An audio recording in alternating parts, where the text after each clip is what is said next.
முடிந்தபடியால் எந்த ஒரு குறையும் இல்லாதபடிக்கு சீரும் சிறப்புடனும் நீடூழி காலம் 100 கோடி ஆண்டு காலம் வாழ்ந்திருப்பாயாக. சுவாமி, அப்படி சிந்து தேசத்தில் சுகமாக வாழ்ந்திருந்தாலும் சிந்து தேசத்தை விட்டு இப்பொழுது அஸ்னாபுரம் வந்திருக்கிறேன்.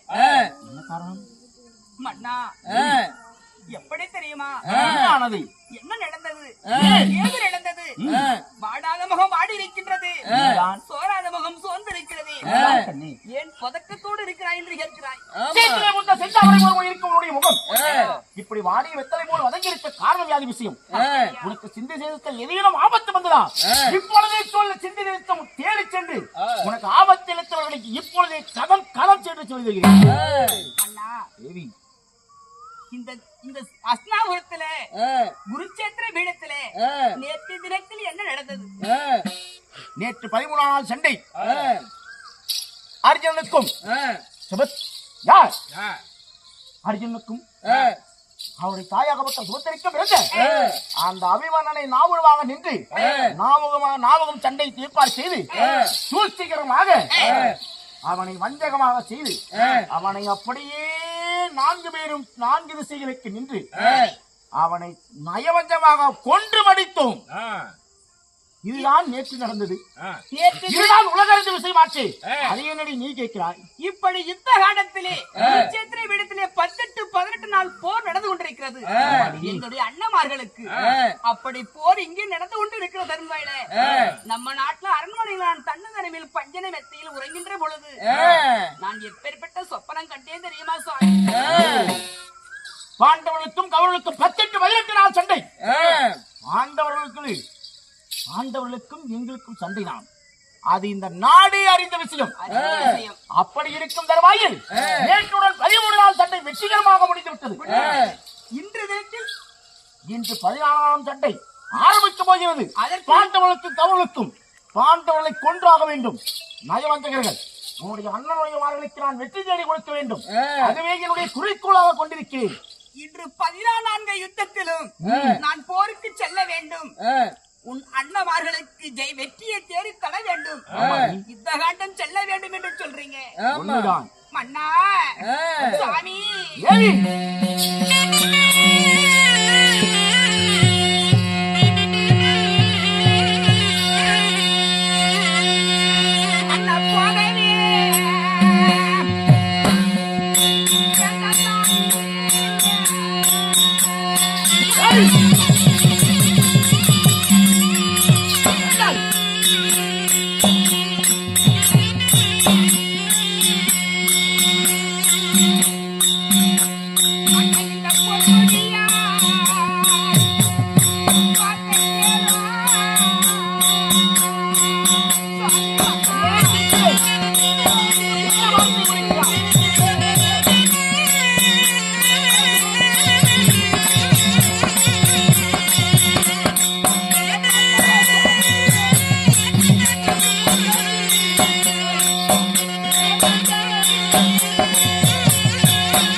Mama,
உள்ள போடி தேவடியா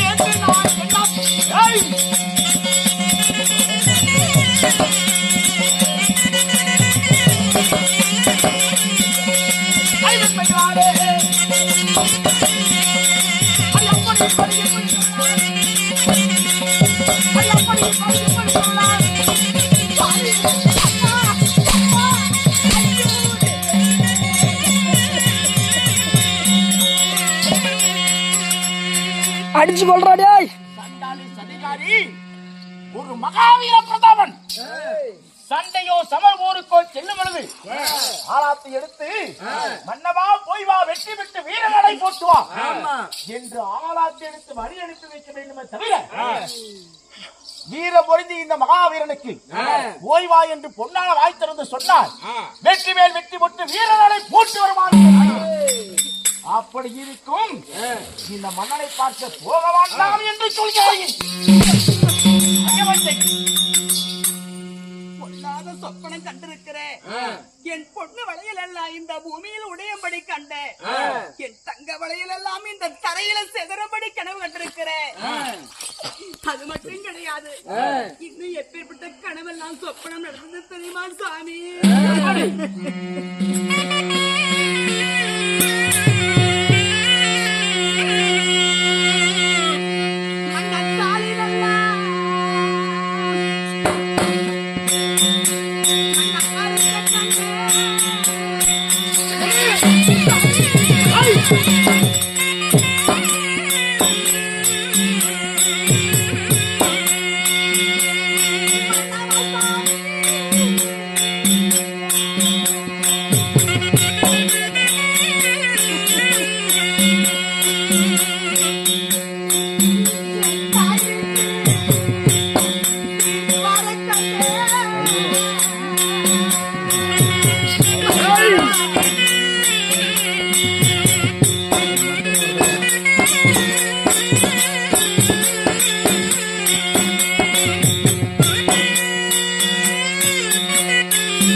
என் மாதா விட்டு தாய் விட்டு சீதனம் எனக்கு சீர் வருவது போலவும் குங்குமத்தை அழிப்பது போலவும் வெள்ள புடவை கட்டி வீதியில் நடப்பது போலவும் இப்பேற்பட்ட ஆகாத சொப்பனம் எல்லாம் கண்டிருக்கிறேன். அதனால இன்று ஒரு பொழுது போர்க்காலத்துக்கு யுத்த கண்டத்துக்கு தாங்கள் செல்ல வேண்டாம் அண்ணா. அப்படியா? ஆமாங்க. ஒரு பெண்ணிடம் பெண் வார்த்தை கேளாமல் போனால் எப்பேற்பட்ட கதியெல்லாம் ஏந்திருக்கின்றது. ஸ்ரீ ராமாயணத்துல மண்டோதரியின் ஒரு வார்த்தை கேட்காமல் போனதுனால இந்த ராவணன் பட்ட துன்பம் எப்படி சரி நடந்தது என்று தெரியும். ராவணனுக்கு ஸ்ரீ மகாபாரதத்திலே அது மாறி இத்தனை எப்படியோ இதிகாசம் சொல்லுகின்றது. மண்டோதரியின் பேச்சை கேட்காமல் படித்து ராவணன் சென்றான். ராவனுடைய கையில் பானமற்று மடிந்தான். அதனாலே அந்த ராமாயணத்தில் மகாவீர பிரதாபன் 10 தலை ராவணன் மடிந்து விட்டான். அவனுக்கே அப்படிப்பட்ட கதி. இந்த மகாபாரதத்தில் அப்படி ஒரு கதை ஏற்படக்கூடாது. இந்த பெண்ணின் வார்த்தை கேட்டு நீங்கள் அப்படியே நடப்பீர்கள். ஒரு இரவு ஒரு பொழுது இன்று வார்த்தை என் வார்த்தை கேளுங்கள். கண்ணே, என் மீது உனக்கு என்ன பாசம்? உன்னுடைய பேச்சை கேட்காம யார் உயிர் அல்லவா நீங்க? வாங்குகின்ற மூச்செல்லாம் உங்களுக்காக அல்லவா? இந்த முந்தானியில் என்னை முடித்து வைத்துக் கொண்டு என்னை கண்ணும் கருத்துமாக சீரும் சிறப்புடன் பார்த்துக் கொள்கிறாய். சண்டாளி சதிகாரி!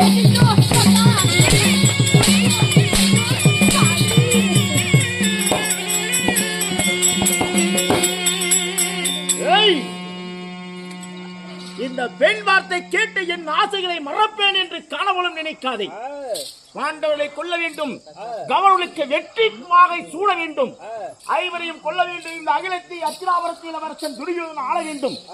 பாண்டவர்களை கொல்ல வேண்டும், இந்த பாருலகை அந்த துரியோதன் ஆள வேண்டும். அதுவே என் குறிக்கோள். உன்னுடைய வார்த்தையை கேட்டு நான் மறுத்து இருந்து விடுவேன் என்று கனவுளும் நினைக்காதே. அது மட்டும் கிடையாது. எப்படி தெரியுமா? உன்னுடைய அண்ணன்மார்கள் 100 பேர் இருக்கிறார்கள். அந்த 100 பேர்கள் என்னுடைய முன் நின்று படைபோல் அணிவகுத்து நின்றார். இந்த சைந்தன் ஒருவன் என்னை ஒருவன் மட்டும் கொன்று விடுவார்கள். அந்த 100 பேரை கொண்டால் மட்டுமே என்னை கொள்ள முடியுமடி பைத்தியக்காரி.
அந்தி பொழுதினிலே உந்த ஆண் மகனாகப்பட்டது சிரமாகப்பட்டது பூமியாகப்பட்டது இந்த தேகம் பூமியிலே சாயும்படி கனவு கண்டிருக்கிறேன்.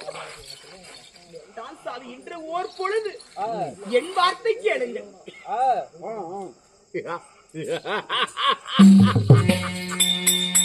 வேடிக்கையாக இருக்கிறது. உன்னுடைய அண்ணன்மார்கள் 100 பேருக்கு இப்ப இளையவள் பிறந்தவளானி வீரம் வீரம் உஜ்ஜவலம் பராக்கிரமம் படித்த மகாவீர பிரதாபர்கள் 99 பேருக்கு உன்னுடைய நீ தங்கை. அப்படி இருக்கும் தங்கைக்கு அப்பேற்பட்டவளுக்கு துளி கூட உனக்கு வீரம் இருக்க வேண்டும். இப்ப யுத்தம் போர் யாருக்கு நடக்கிறது? பாண்டவனுக்கும் கௌரவனுக்கும். தாங்கள் யார்? என்னுடைய மைத்தனன் உன்னுடைய அண்ணன் துரியோதனன். அண்ணன் தம்பிகள் இன்று அடித்துக் கொள்வார்கள், ம். நாளை மீண்டும் கூடிக்கொள்வார்கள். அதனால என் வீட்டுல பொண்ணு எடுத்திருக்கிறீங்க, ஆமா, உங்கள் உயிர் எனக்கு முக்கியம். உண்மை. மாமன் மைத்தனும் நாளைக்கு போனால் நமக்கு தவறு ஆகிவிடும். பங்காளிக்கு சண்டை இருக்கும், ஆமா, பாகப்பிரவணி இருக்கும். இருக்கும். பிறகு அவர்கள் கூடிக்கொள்வார்கள். மாமன் மைத்திரன் நாம் பகைத்துக் கொண்டால் நாளை வாழ முடியாது. புரியா? அதனால வேண்டாம் என்று எத்தனை முறை எடுத்துரைக்கிறீங்க. ஏய், பாண்டவனை கொள்வதே என்னுடைய குறிக்கோள். உன்னுடைய அண்ணனின் எண்ணமே என்னுடைய எண்ணம். உன்னுடைய அண்ணனுடைய குறிக்கோள் என்னுடைய குறிக்கோள். சரி, உன்னுடைய அண்ணனுடைய ஆசையே என் ஆசை. அதை நிராசையாக்க நினைத்தால் உன்னுடைய சிரமகப்பட்டு இந்த பூமியிலே வீழும் பார். உன்னிடத்தில் வெற்றி வார்த்தை கொட்டி எழுந்து கொண்டிருந்தால் நேரமாய் கொண்டிருக்கும். பாண்டவர்களை கொள்வதற்கு நான் போய் வைக்கிற வேண்டும். நீ போக வேண்டாம் என்றாலும் போவேன், போ என்று சொன்னாலும் போவேன். உன்னிடத்தில் போக